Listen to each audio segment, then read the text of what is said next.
Jack and the Beanstalk, retold and illustrated by Stephen Kellogg. There was once upon a time a poor widow who had an only son named Jack and a cow named Milky White, and all they had to live on was the milk the cow gave every morning, which they carried to the market and sold. But one morning, Milky White gave no milk, and they didn't know what to do. "Cheer up, Mother. I'll go and get work somewhere," said Jack. "We've tried that before, and nobody would take you," cried his mother. "We must sell Milky White, and with the money start shop or something." On his way to market, Jack met a funny-looking old man. "Well, good morning, Jack," said he. "Good morning to you," said Jack, and wondered how the man knew his name. "Can you tell me how many beans make 5?" said the man. "2 in each hand and 1 in your mouth," said Jack, sharp as a needle. "Right," said the man. "And as you are such a bright lad, I don't mind doing a swap with you, your cow for these beans." "Go along," said Jack. "Ah, but these are magical beans," said the man. "If you plant them tonight, by morning they grow right up to the sky." "Really?" said Jack. "Yes, and if it doesn't turn out to be true, you can have your cow back." "Back already, Jack?" said his mother. "Tell me, how much did you get for Milky White?" "You'll never guess, Mother." "Could it be 5 pounds? 10? 15? "No," she cried. "It can't be 20. I knew you couldn't guess. What do you say to these magical beans? Plant them tonight and—" "What?" said Jack's mother. "Have you been such a dolt, such an idiot, as to give away my Milky White, the best milker in the parish, for a set of paltry beans? Off with you to bed, and as for your precious beans, here they go out the window." So Jack went upstairs to his little room in the attic, and sad and sorry he was, to be sure, as much for his mother's sake as for the loss of his supper. At last he dropped off to sleep. When Jack woke up, he saw that the beans had sprung up into a big beanstalk that went up and up and up till it reached the sky. So the old man spoke the truth after all.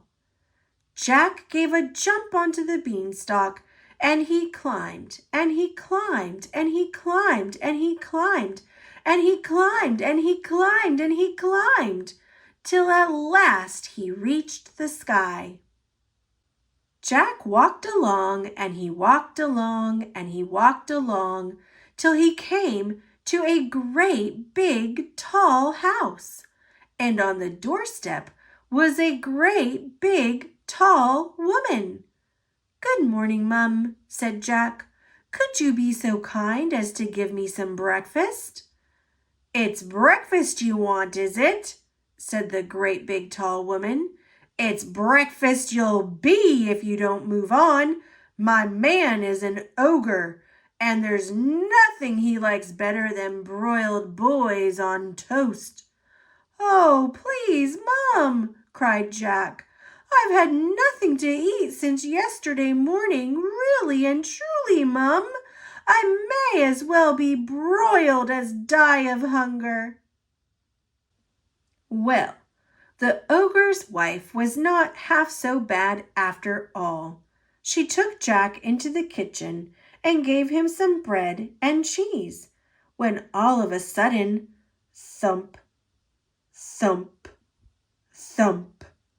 The whole house began to tremble with the noise of someone coming. "Goodness gracious me," said the ogre's wife. "Come along, quick." And she bundled Jack into the oven just as the ogre came in.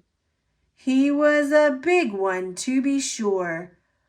"Ah, wife," he said, "what's this I smell? Fee-fi-fo-fum. I smell the blood of an Englishman. Be he alive or be he dead, I'll grind his bones to make my bread." "Nonsense, dear," said his wife. "You're dreaming. Or perhaps you smell the scraps of that boy you liked so much for yesterday's dinner. Here you go, and have a wash and tidy up. And by the time you come back, those calves will be broiled for your breakfast." Well, the ogre had his breakfast, and after that he went to a big chest and took out a couple of bags of gold, and down he sat and counted. At last his head began to nod, and he began to snore till the whole house shook again. Then Jack crept out of the oven, grabbed a bag of gold, and was off before you could say Jack Robinson.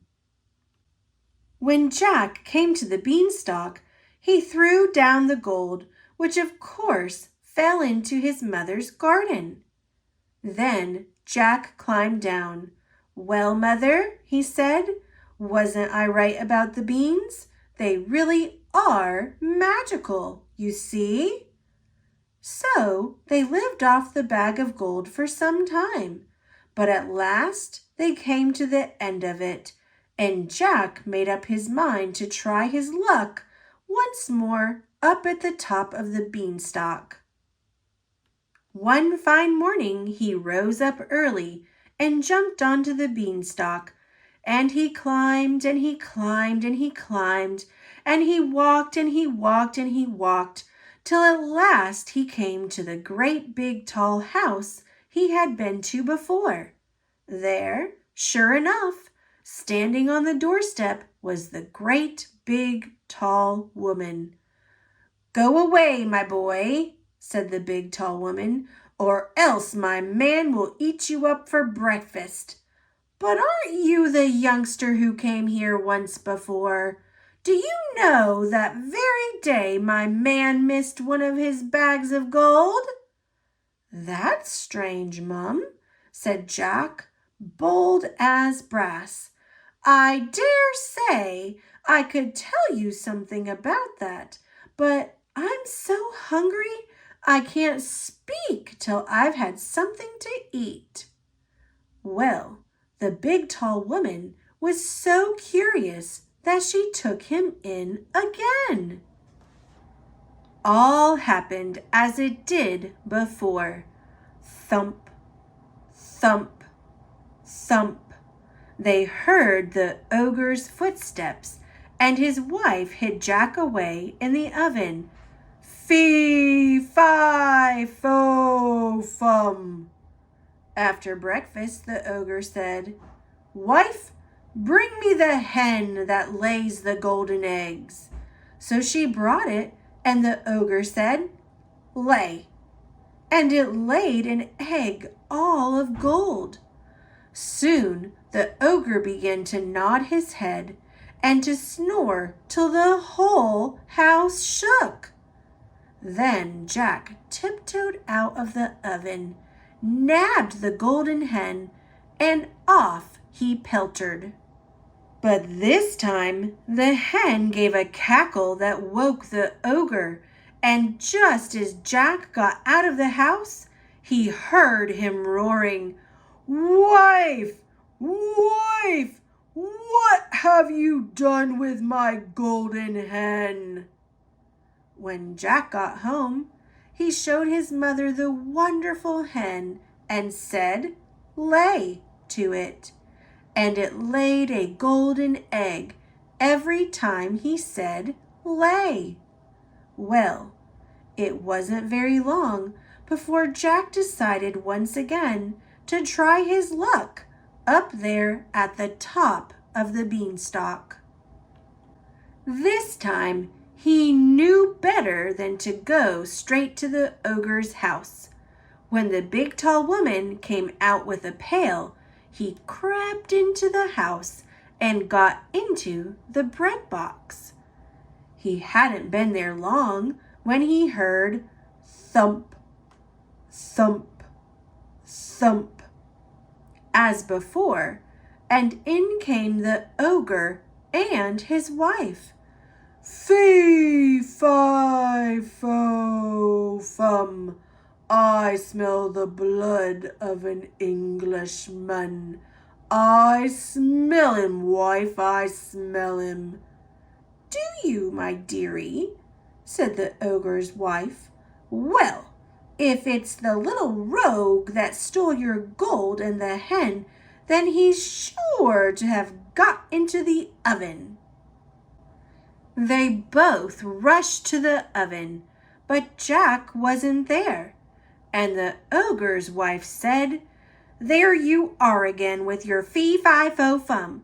Why, of course it's the boy you caught last night that I've just broiled for your breakfast," she said.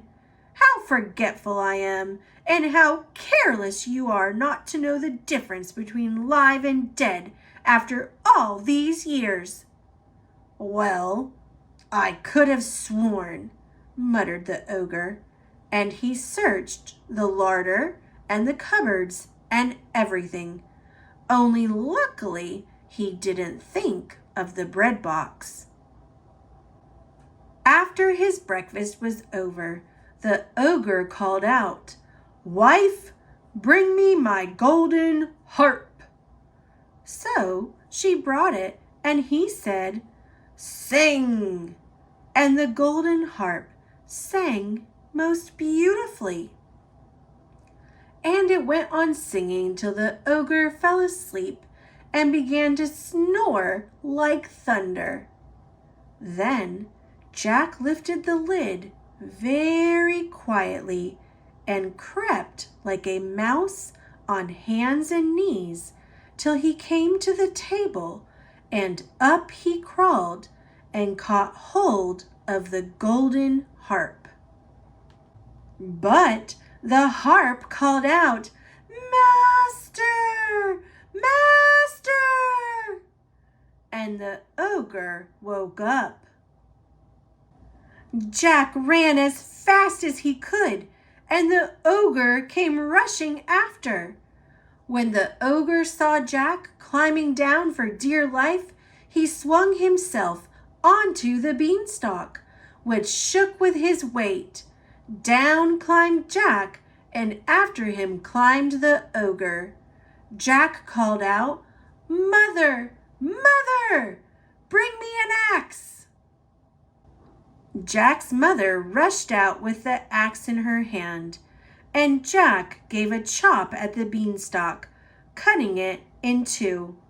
The ogre fell down and broke his crown, and the beanstalk came tumbling after. What with showing the golden harp and selling the golden eggs, Jack and his mother became very rich, and Jack married a great princess, and they all lived happily ever after.